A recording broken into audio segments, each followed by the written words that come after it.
Hi friends, இப்போ நம்ம பாக்கியலட்சுமி பார்க்க போகிறோம். பாக்கியலட்சுமியில் நம்ம கோபி ஒரு பக்கம் தள்ளாடிக்கிட்டே வந்து உட்காந்து தண்ணி குடிக்க, அம்மா அம்மா அப்படின்னு சொல்லிட்டு உட்காந்து தண்ணி குடிக்கிறாரு. இதை பார்த்தோன்னே என்னாச்சுன்னு சொல்லி கேட்க, ஒரு போருக்கு போயிட்டு வரமா, ஒரு சண்டைக்கு போயிட்டு வரமா அப்படின்னு சொல்லிட்டு இருக்காரு. என்னப்பா அப்படி என்னப்பா போகிற சந்திச்சுட்டு வர அப்படின்னு சொல்லி கேட்டால், சுதாகர் கூட வரும்போது ஃபைட்டுமா அப்படின்றாங்க. அதில் அந்த ஆள் பிடிச்சி தள்ளி விட்டாருமா, எந்திரிக்க முடியாமல் எஞ்சி வந்திருக்கேம்மா அப்படின்னு சொல்கிறாங்க.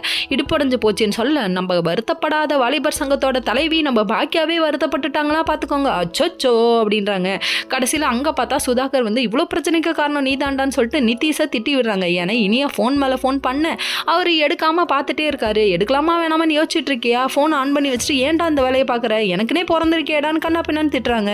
நம்ம நிதிஷோட ரியாக்ஷன் எப்படி இருக்குது தெரியுங்களா? அப்பா நீங்கள் செத்து போயிட்டு அந்த கார் எனக்கு தானே, நீங்கள் செத்து போயிட்டு அந்த கட்டில் எனக்கு தானே, நீங்கள் செத்து போயிட்டு அந்த செருப்பு எனக்கு தானேன்னு கேட்பாங்களே, அந்த மாதிரி ஆயிடுச்சு இவரோட ரியாக்ஷனு. கடைசியில் எல்லாம் உனக்கு தாண்டா, ஏன்டா என் உயிரை வாங்குறாங்கிறாங்க. இவர் அட்டன் பண்ணி சுதாகர் பேசுகிறாமான்னு சொல்லிட்டு பேச, கடைசியில் என்ன எங்கள் டேடியை தள்ளி விடுற அளவுக்கு பெரிய ஆள் ஆகிட்டிங்களா, இருங்க கவனிச்சுக்கிறேன் கண்ணா பின்னான்னு திட்டி விடுறாங்க. சும்மா விட மாட்டேன்னு சொல்லிட்டு மறுநாள் காலையில் விடிஞ்சு விடியாமலும் சீக்கிரம் அவசரமாக வேக வேகமாக அரைக்குறையாக குளிச்சுட்டு கிளம்பிங்க போலீஸ் ஸ்டேஷன் வந்தால், போலீஸ் ஸ்டேஷன் வாசல்லே இருக்கும் போதே ஃபோன் எடுக்கிறாங்க.